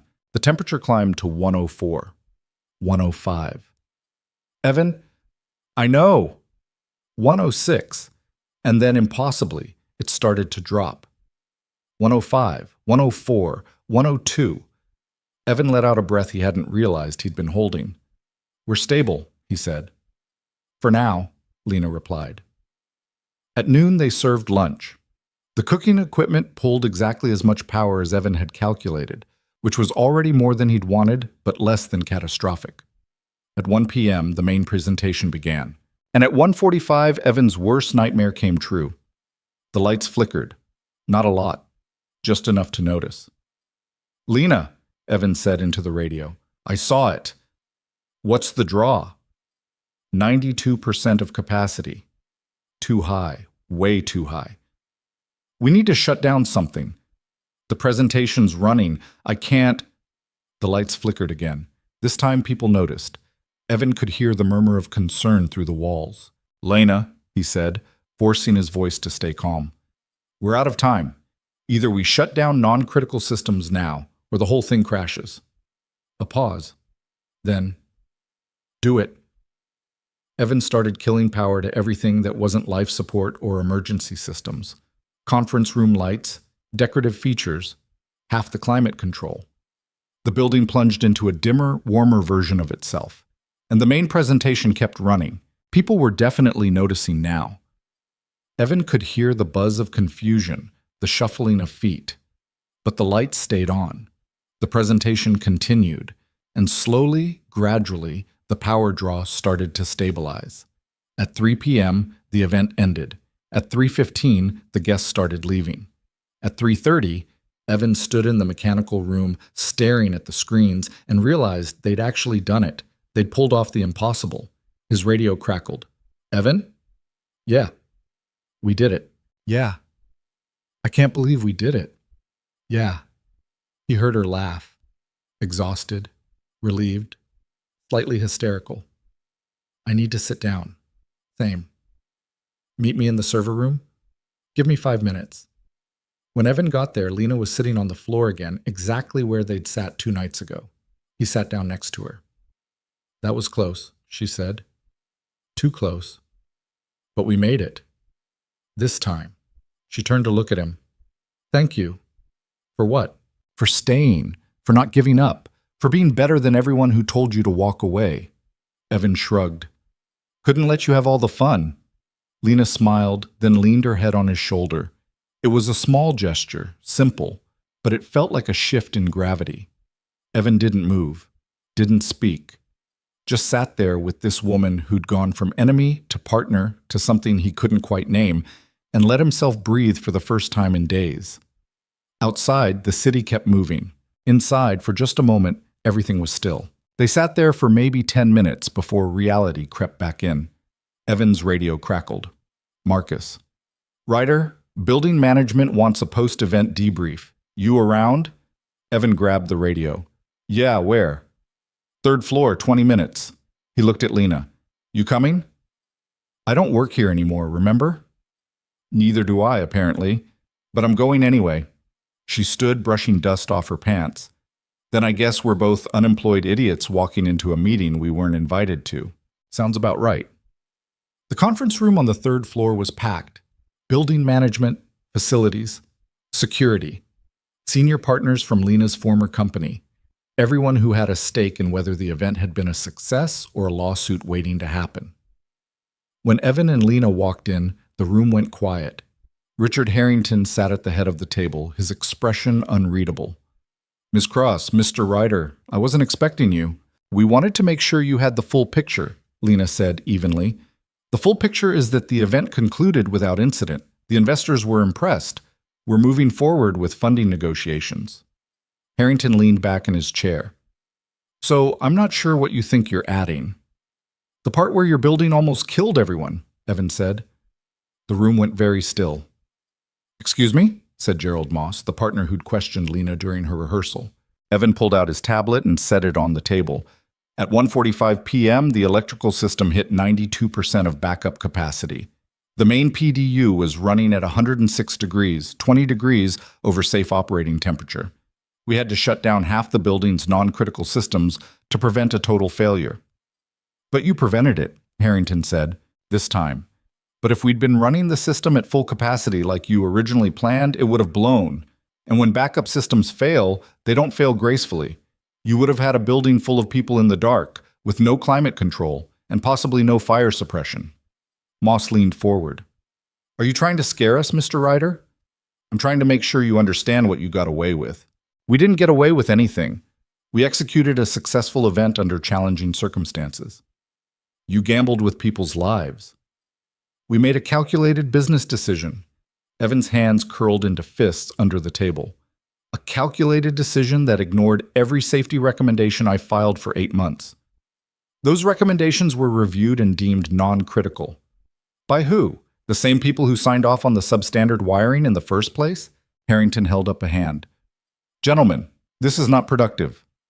You're right, Evan said, standing. It's not. Because you're not interested in fixing the problem. You're interested in covering it up.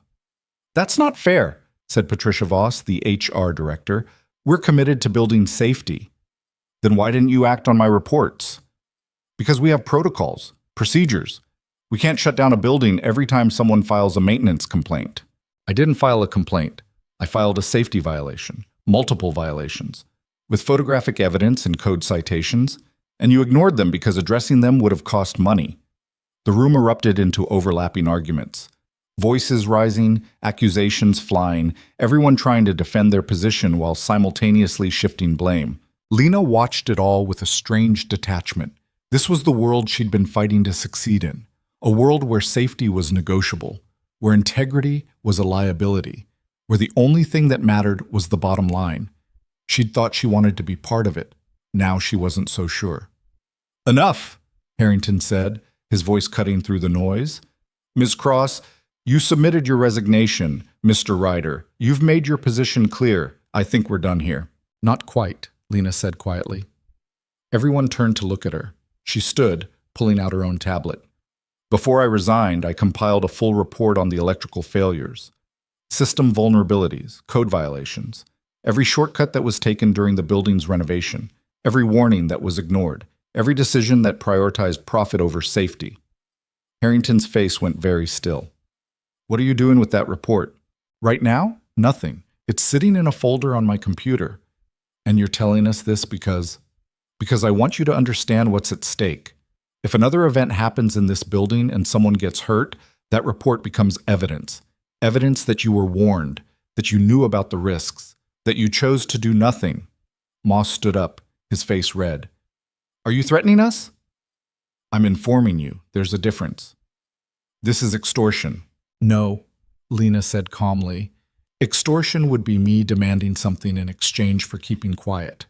I'm not demanding anything. I'm just making sure you know that the truth is documented. What you do with that information is up to you. Harrington stared at her for a long moment. Then he said, "Get out." Gladly. Lena grabbed her tablet and walked toward the door. Evan followed. Behind them, the room erupted again. They made it to the elevator before Lena started shaking. "Did I really just do that?" she said. "Yeah. I just threatened my former employer with legal exposure. Technically, you just stated facts. They're going to bury me." "Maybe," Evan said. "Or maybe they'll fix the building because they're too scared not to." The elevator arrived. They stepped inside. As the doors closed, Lena leaned against the wall and laughed. "I can't believe we survived that." "Which part? The event or the meeting?" "Both." Evan smiled. "Yeah, me neither." They rode down in silence. When they reached the lobby, Lena stopped. "I don't know what to do now," she said. "What do you mean?" "I just blew up my career, burned every bridge. I have no job, no references, and I probably just made myself unemployable in this entire industry. So do something else." "Like what?" Evan shrugged. "I don't know. But you're smart, you're capable, you'll figure it out." "That's not very reassuring." "It's honest." Lena looked at him, this man who'd shown her what integrity looked like even when it cost everything. "What about you? What are you going to do?" "Go home, hug my daughter, sleep for about 3 days. And then? Find another job, keep showing up, same as always." "That's it?" "That's enough." She wanted to argue, wanted to tell him he deserved more than just showing up, that he should demand better, fight for something bigger. But she looked at his face, tired, honest, content with the simple truth that he'd done the right thing, and realized he already had everything he needed. He knew who he was. She wasn't sure she could say the same. "Evan," she said as he turned to leave, "thank you for everything." He paused. "You already thanked me. I know, but I mean it. You didn't have to help me. You didn't have to stay. You could have walked away a dozen times and nobody would have blamed you, but you didn't, and I don't think I'll ever be able to repay that." "You don't owe me anything." "Yes, I do." Evan smiled. "Then pay it forward.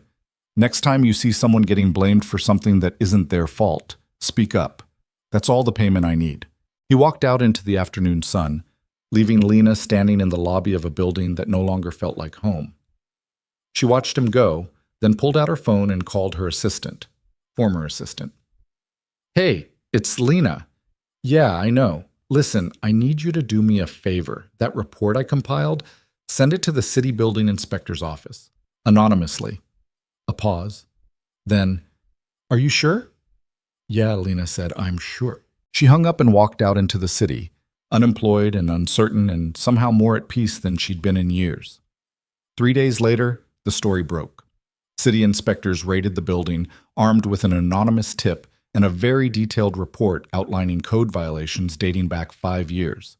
The investigation moved quickly, and within a week, criminal charges were filed against the building's ownership group and the original contracting company. Evan read about it in the news while making breakfast for Maya.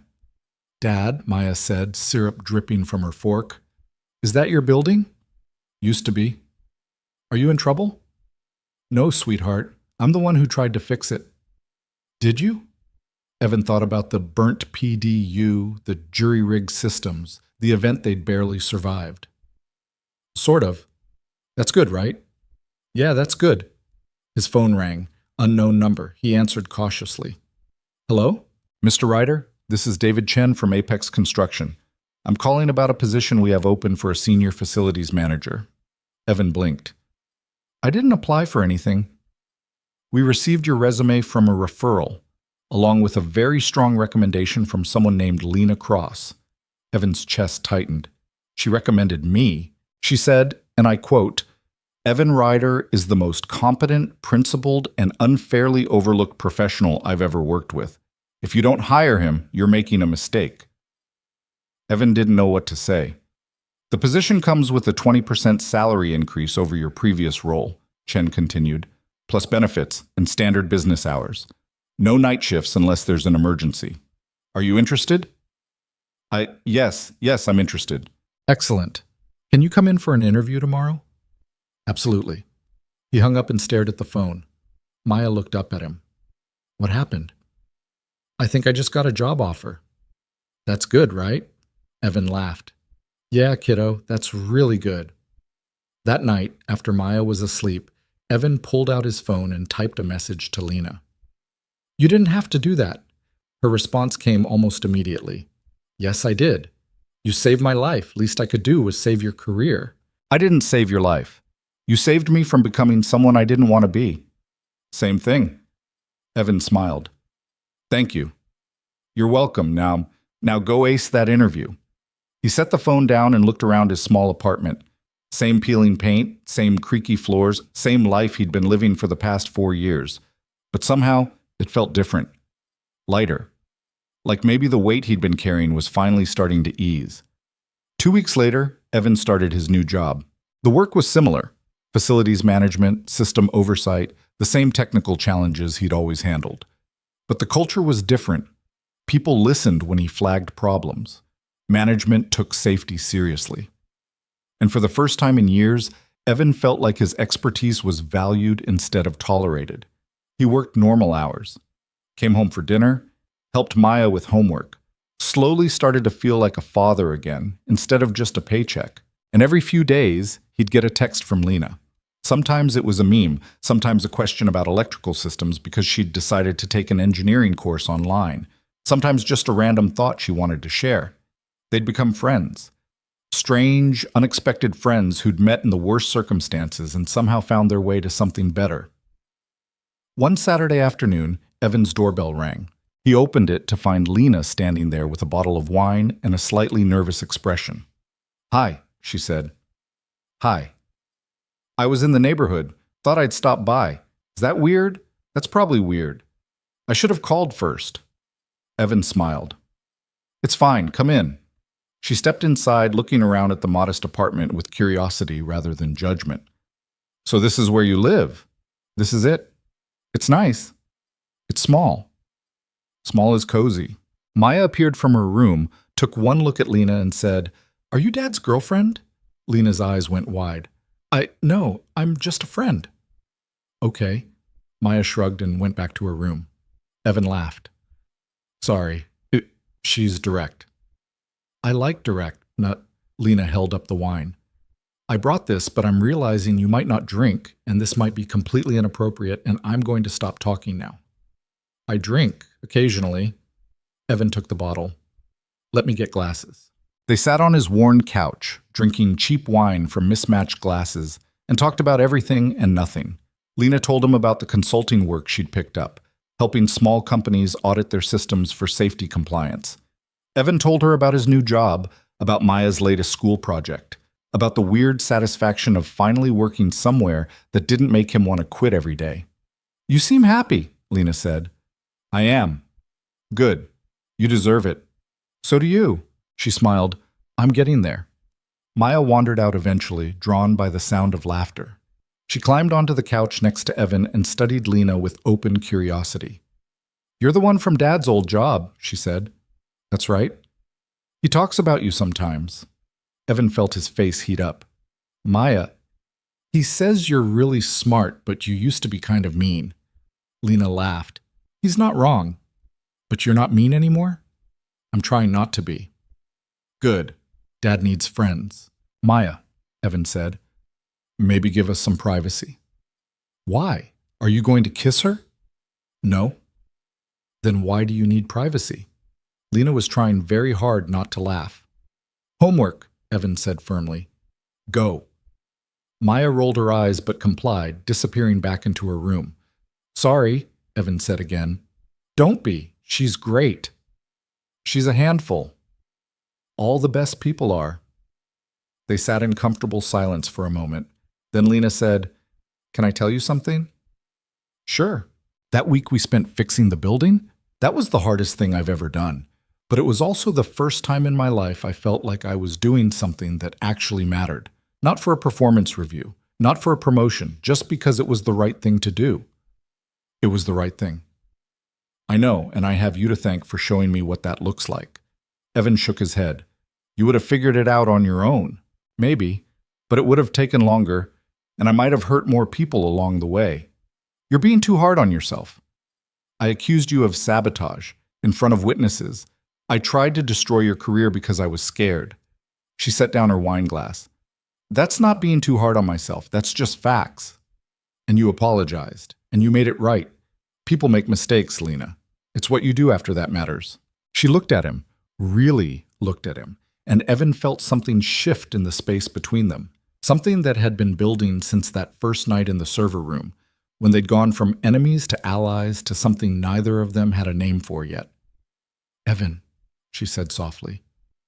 Her phone rang. She glanced at it, grimaced, and declined the call. Sorry.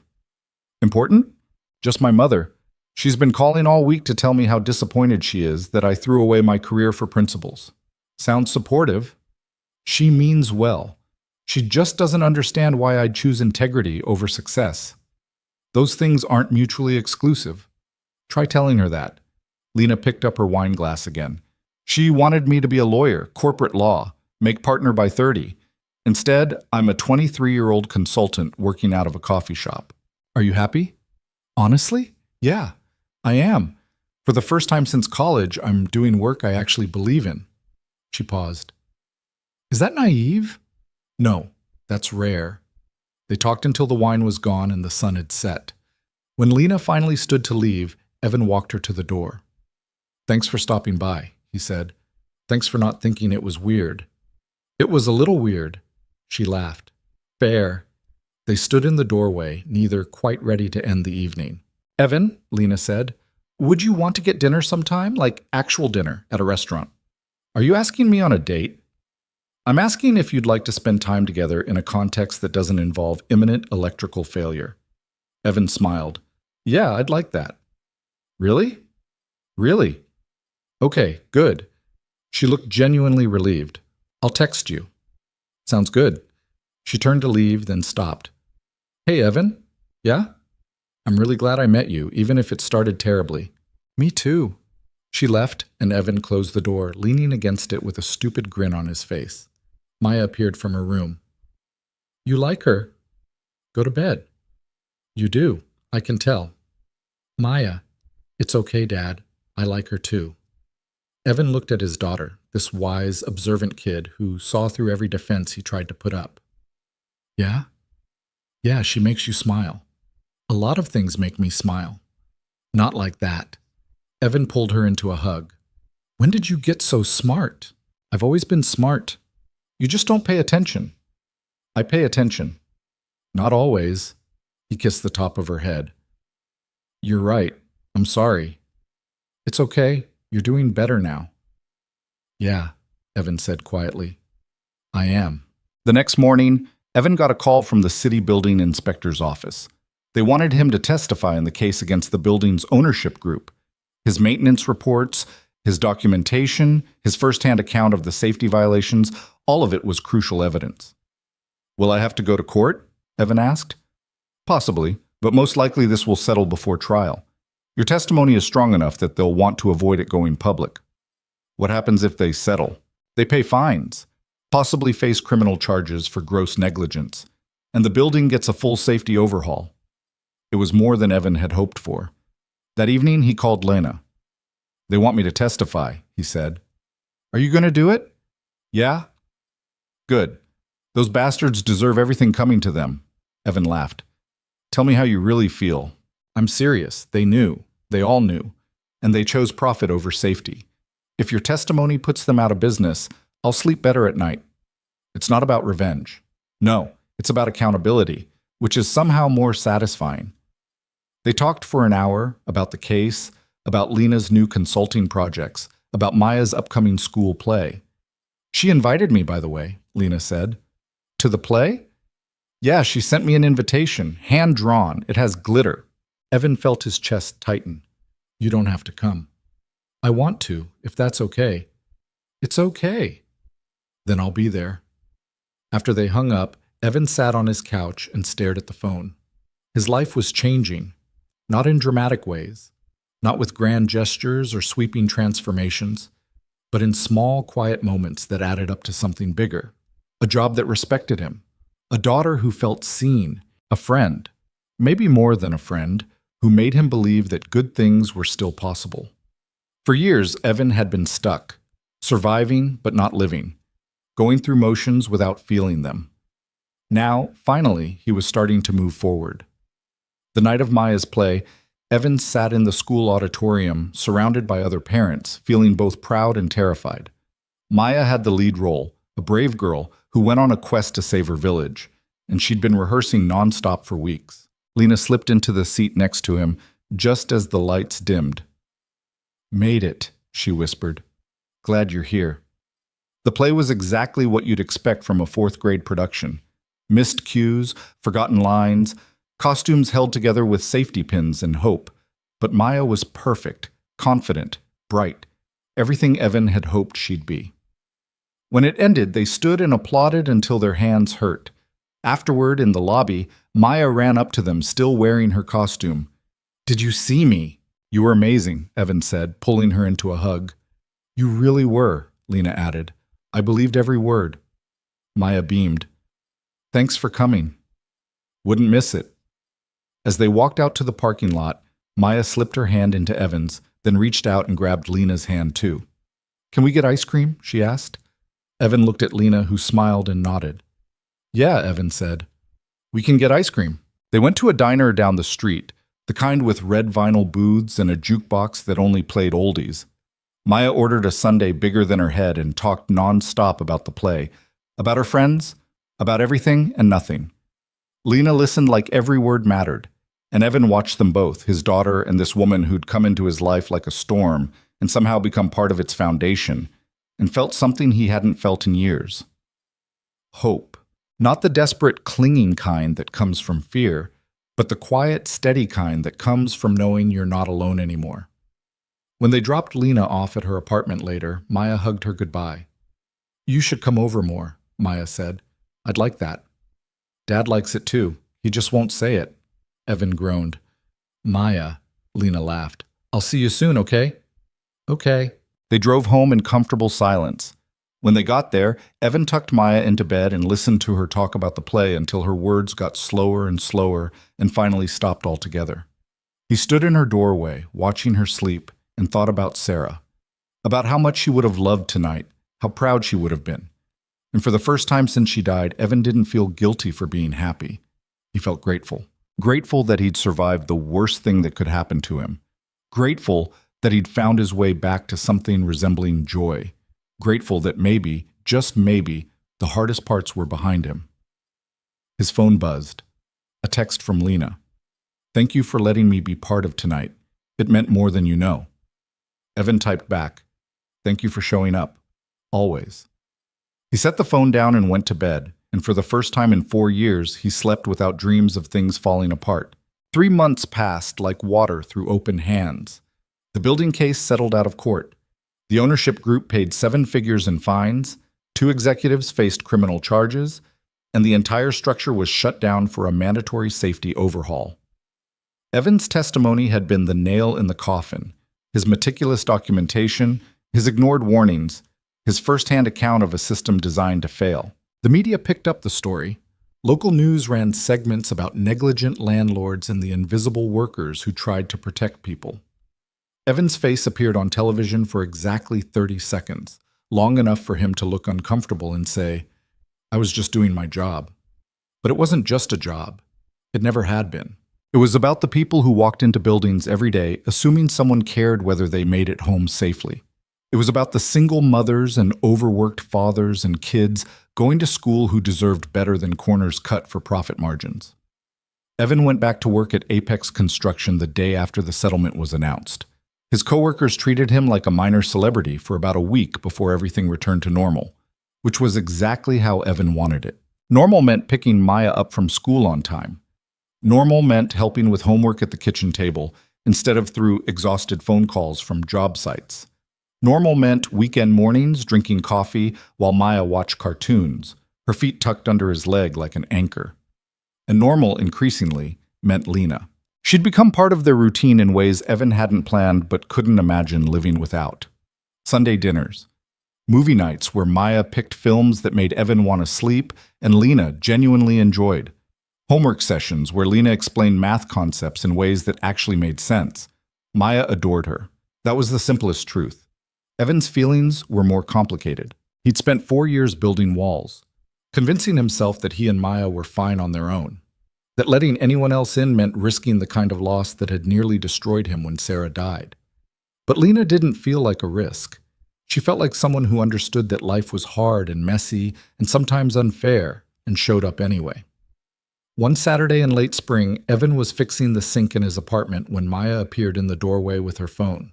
"Lena wants to know if we're free for dinner tonight." "We're always free for dinner," Evan said, wrestling with a stuck pipe fitting. "She said she wants to cook for us, at her place." Evan looked up. "Really?" "That's what she said." "What'd you tell her?" "That I'd ask you, but you'd probably say yes because you like her." Maya. "What? It's true." Evan set down his wrench. "And what about you? Do you like her?" Maya rolled her eyes like the question was stupid. Obviously. "Dad, she's basically here all the time already. We like her. She likes us. Why are you being weird about it?" "I'm not being weird." "You are. You get this look on your face whenever she texts, like you're happy but also scared. It's weird." Evan sighed. "Okay, fine. I'm weird. Tell her yes." "Already did." "Then why'd you ask me?" "Because it's polite." Maya disappeared back to her room. Maya. Evan stared at the ceiling, water dripping from the pipe he'd forgotten to tighten, and wondered when his 9-year-old daughter had become smarter than him about relationships. Lena's apartment was in a converted warehouse downtown. Exposed brick, high ceilings, the kind of space that felt both industrial and warm.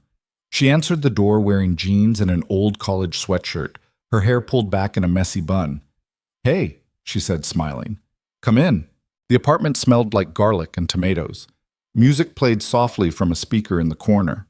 Maya immediately gravitated toward a bookshelf filled with engineering texts and random curiosities. "What's this?" she asked, holding up a small metal sculpture. "A gyroscope." "Here, I'll show you how it works."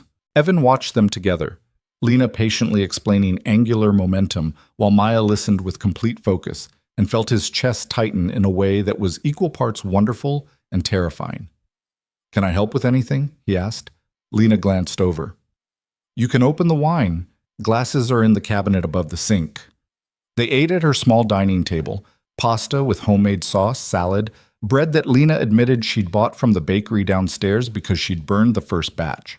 "I'm not a great cook," she said, "but I'm trying." "It's perfect," Maya said through a mouthful of pasta. "Manners," Evan reminded her. "Sorry." "It's perfect," Maya said again, swallowing this time. Lena laughed. "I'll take it." After dinner, Maya curled up on Lena's couch with a book, while Evan helped clean up.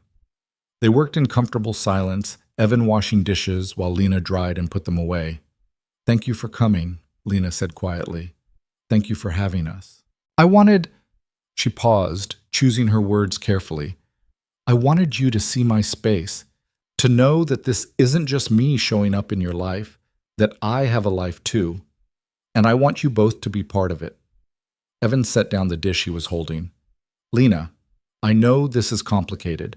I know you have Maya to think about. I know you've been through things I can't fully understand, but I also know that what we have, whatever this is, it matters to me.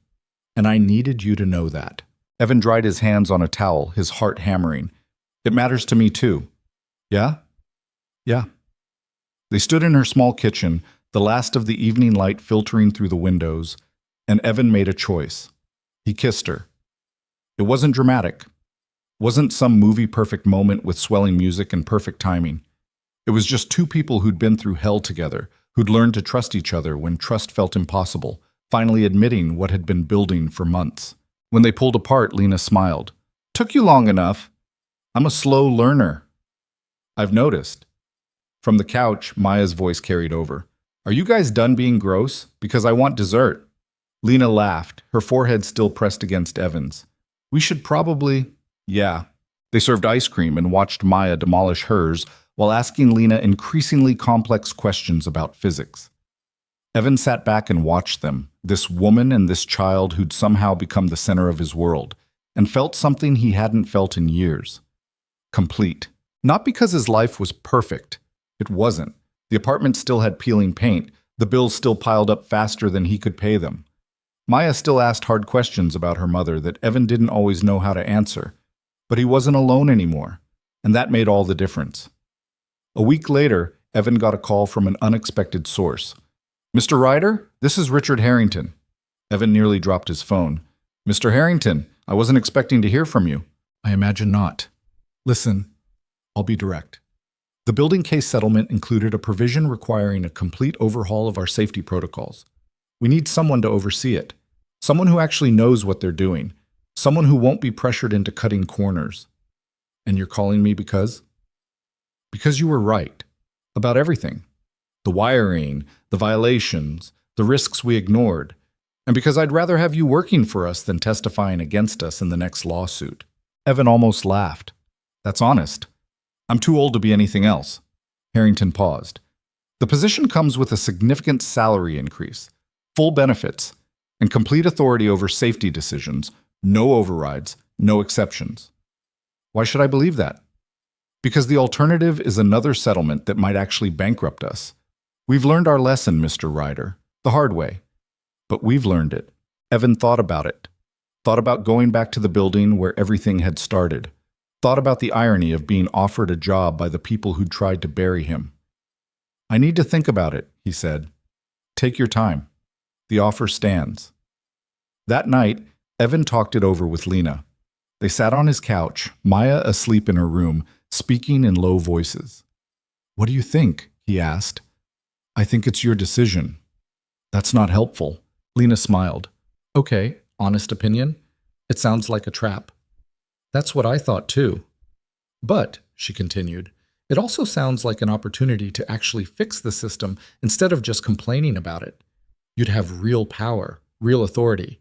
You could make sure what happened there never happens again. Or I could end up right back where I started, fighting the same battles, getting ignored until something breaks. Maybe, but you'd be fighting with leverage this time. They need you. They know it. That's power. Evan leaned back, staring at the ceiling. What would you do? I'd negotiate. Hard.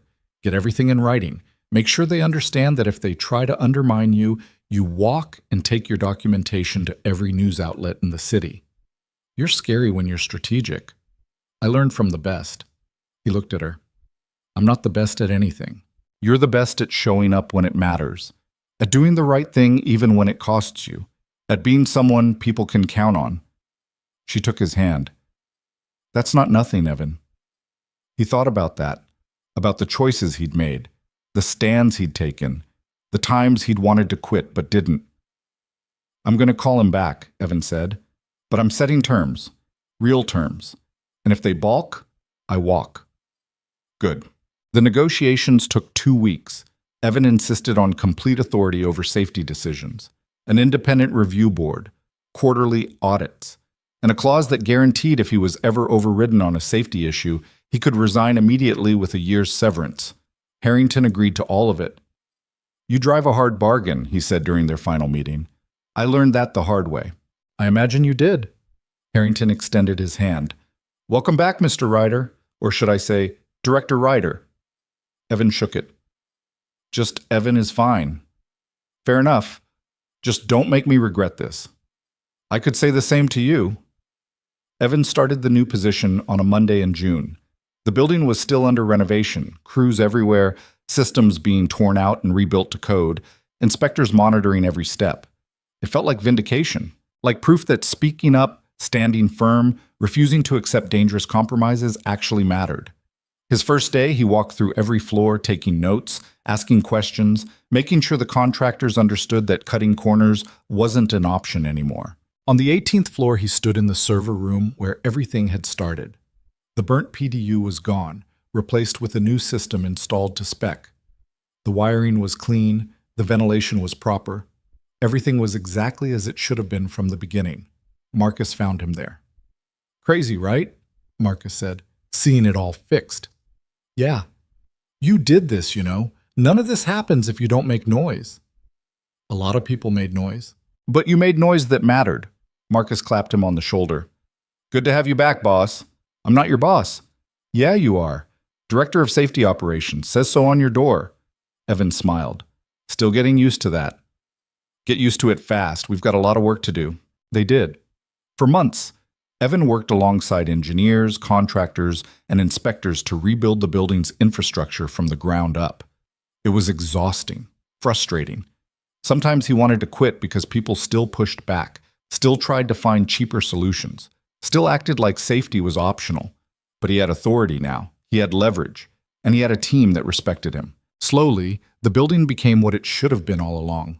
Safe, functional, a place where people could work without wondering if the systems holding their lives together were one bad decision away from collapse. And through it all, Lena was there. Not at the building. She had her own work, her own projects. But she was there in the evenings, listening to Evan talk through the day's challenges. There on weekends, helping Maya with school projects. There in the small, steady ways that made life feel less like survival and more like living. 6 months after Evan started his new job, Maya came home from school with a permission slip. There's a father-daughter dance, she said, sliding the paper across the table. Next month. Can we go? Evan's throat tightened. Sarah had always handled these things. She'd been the one who knew how to braid hair, pick out dresses, take photos that didn't look like hostage situations. Yeah, he said. Of course we can go. Maya beamed. Can Lena help me find a dress? I'm sure she'd love that. Good. Because you have terrible taste. Hey. It's true, Dad. Your wardrobe is like 70% work shirts. They're practical. They're boring. Evan laughed despite himself. Fine. Lena can help. The dress shopping expedition became a full-day event. Lena and Maya hit 3 stores before finding the perfect dress, blue with silver stars, because Maya insisted on something cosmic. Evan saw the photos Lena sent and felt his heart do something complicated. The night of the dance, Evan wore his nicest shirt, which Maya approved after changing his tie twice, and drove them to the school gymnasium. The place was packed with fathers and daughters, all dressed up, all trying to pretend they knew how to dance. Evan felt massively out of his depth until Maya grabbed his hand and dragged him onto the floor. Come on, Dad. It's easy. I'm not a good dancer. Nobody here is. That's the point. So Evan danced, badly, stepping on Maya's toes, counting beats wrong, feeling like an idiot while his daughter laughed and didn't care at all. During a slow song, Maya looked up at him. Are you going to marry Lena? Evan nearly tripped. What? You heard me. We haven't talked about that. But you're thinking about it. Maya. It's okay if you are. I like her. I think Mom would have liked her too. Evan's vision blurred. You think so? Yeah. Mom would have wanted you to be happy. And you're happy with Lena. I'm happy with you. I know, but you're happier with both of us. Maya rested her head against his chest. It's okay to love more than one person, Dad. There's room. Evan held his daughter close, breathing through the tightness in his chest, and realized she was right. There was room. For Lena. For joy. For a future that didn't mean forgetting the past, but building something new alongside it. 2 weeks later, Evan asked Lena to move in. They were at his apartment, washing dishes after dinner, when he said it. I've been thinking, Evan started. Your lease is up next month, right? Yeah, why? What if you didn't renew it? Lena turned to look at him. What are you saying? I'm saying this place is small, but we could make it work, or we could find somewhere bigger, together, all of us. I know it's fast. I know we haven't been together that long, but it also feels like we've been doing this forever. You're already here most nights. Maya considers you family, and He set down the dish he was holding. I love you. I want you here, permanently. Lena was quiet for a long moment. Then she said, Yes. Yes? Yes, you idiot. Of course, yes. Evan kissed her, laughing, feeling lighter than he had in years. They told Maya that night. She reacted by saying, Finally, I've been waiting forever for you guys to figure this out. We weren't that slow, Evan protested. Dad, it's been like 8 months. That's not that long. In kid time, it's forever, Lena laughed. She has a point. They found a bigger apartment across town. 2 bedrooms, decent kitchen, close to Maya's school. It wasn't fancy. The floors creaked and the heating was temperamental. But it was theirs. Moving day was chaos. Boxes everywhere. Furniture that didn't quite fit. Arguments about where things should go. But by the end of it, they'd built something that felt like home. That night, after Maya was asleep, Evan and Lena sat on the couch surrounded by half-unpacked boxes. We did it, Lena said. We did. Think we'll survive? I survived a lot worse with you. I think we'll be fine. She leaned against him. I love you, you know. I know. I love you too. They sat in silence for a while. Then Lena said, Do you ever think about how we met? All the time. I was such a nightmare. You were scared. I was cruel. You were human, and you learned. That's what matters. Lena thought about that. I almost ruined your life. But you didn't. You made it better. How can you say that? Because it's true. If we hadn't met, I'd still be working double shifts, barely seeing Maya, convinced I had to do everything alone. You showed me what partnership looks like, what trust looks like. You showed me it's okay to let people in. You showed me what integrity looks like, Lena said quietly. What it means to stand up even when it costs everything. I was so focused on success that I forgot why success was supposed to matter. You reminded me. Evan kissed the top of her head. We're a good team. Yeah, we are. A year passed, then another. Life settled into something resembling routine. Evan thrived in his new role, transforming not just the building where everything started, but establishing safety protocols that spread to other properties. He became someone people called when they needed someone who couldn't be bought or bullied. Lena's consulting work grew into a full business. She hired staff, took on bigger clients, built a reputation for being thorough and uncompromising. Maya grew taller, smarter, more herself. She joined the robotics team at school, made friends, asked hard questions about life and death and why things happened the way they did. They celebrated birthdays, holidays, random Tuesdays that felt special for no particular reason. And through it all, Evan carried Sarah with him, not as a weight, but as a memory. He told Maya stories about her mother, showed her photos, made sure she knew that loving Lena didn't mean forgetting Sarah, because that's the thing about loss. It doesn't disappear. You don't get over it, like people say.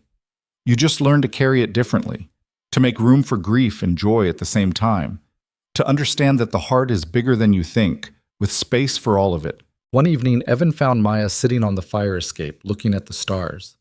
Hey, he said, climbing out to join her. What are you doing out here? Thinking.